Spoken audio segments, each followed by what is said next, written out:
Hey there, it's Matt from 2A Cops. Today is Thursday, the 5th of September. Yesterday in Georgia, there was a high school shooting, or shooting at a school, high school, Apalachee High School. The suspect was a 14-year-old. According to everything that I'm reading, the suspect had a history of mental health issues, but they don't really say what or how severe. However, last year, I think it was May of 2023, the FBI received some tips that the kid had been making some threats to shoot up the school. I think they were social media threats, if I remember right. And he'd been posting pictures of photos, pictures of photos of guns, saying he was going to shoot up the school. So the FBI did their job properly. They went and contacted the local law enforcement agency. It is not the FBI's job to investigate state-level crimes. That's what local cops are for. So they referred the incident to the local cops, who went out, contacted the suspect and his father, and asked a bunch of questions about it. Of course, the kid denied doing anything. The dad says, yeah, I've got guns, but my kid doesn't have access to them.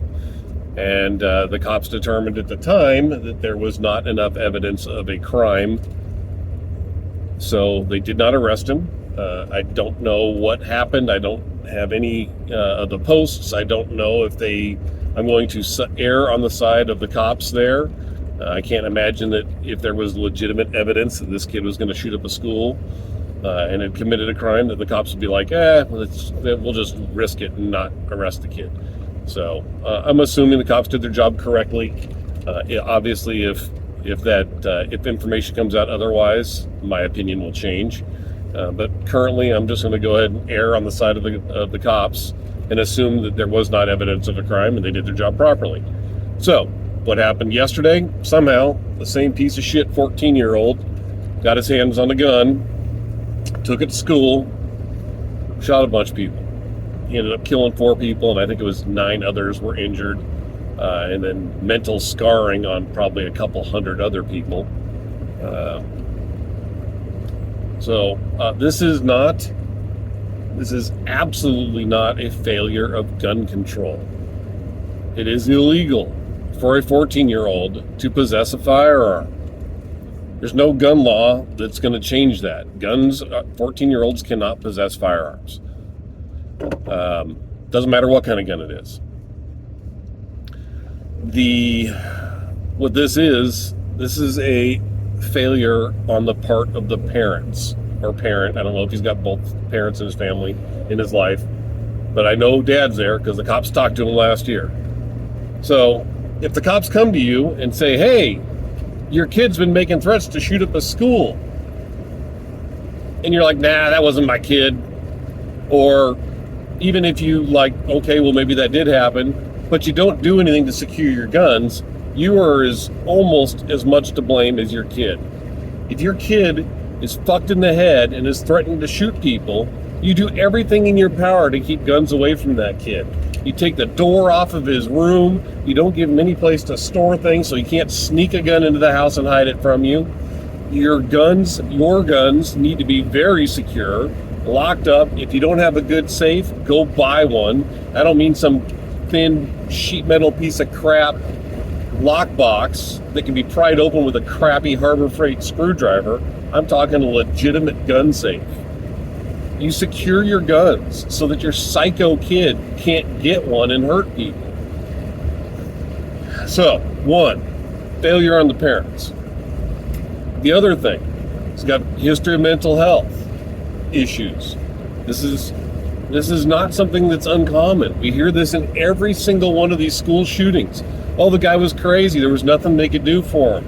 All they do nowadays is treat kids with pills. Back in the day, there were involuntary, secure mental health facilities where people that were a danger to society got locked up and kept away from people so they couldn't hurt them. We need to go back to that. The ACLU screwed that all up by suing and making it to where all the people that were in those facilities had to be released. Now all the psychos are roaming the streets. Then today, so last night, Georgia Bureau of Investigation, the statewide agency in Georgia, released that the suspect used an AR-15 at the school. So all the usual idiots are out there screaming about AR-15s, blaming it on that type of gun. The news reports about what happened, this is on CNN, I'm sure other places have reported it. I'm reading CNN because, know what your enemy's doing. CNN being anti-gun liberal douchebags. So I'm looking there to see what they're saying about it. And this is before the information about the gun came out, what type of gun it was. But they talked about the incident and said that the suspect had been in the classroom and he left the classroom. And he came back later, knocked on the door to get let back in the classroom. And the student who answered the door looked outside and saw him with a gun and didn't let him in. So then he wandered off and shot people somewhere else. If that kid had been armed with a handgun as opposed to an AR-15, the kid who answered the door would not have seen the weapon. Would have let that kid into that classroom, and there likely would be more dead people because he would have been able to conceal the handgun, sneaking into the classroom, and at that point it would have been shooting fish in a barrel. Most classrooms that I've been in, I don't know the layout of this school, but most of them have got one entrance, maybe two. So even if you have a classroom full of kids and there's two entrances, you're standing in front of one. That means they all have to go towards the other one. And then as the suspect, you just start picking people off with a handgun. So he didn't get into the classroom because he had a rifle. So if you're worried about what type of gun the suspect used, as opposed to why the suspect is doing what he's doing and how to prevent that, you're a moron. You don't even belong in this conversation. Worrying about what type of gun is never going to keep people safe. Never. Gun laws do not keep people safe. Laws don't prevent crime. All they do is punish the people who committed the crime. Raising people appropriately to respect human life is how you prevent people from doing this kind of stuff. Locking up psychopaths and keeping them away from society is how you prevent psychopaths from shooting people. Outlawing a certain type of firearm is never going to prevent school shootings. All right, end of rant.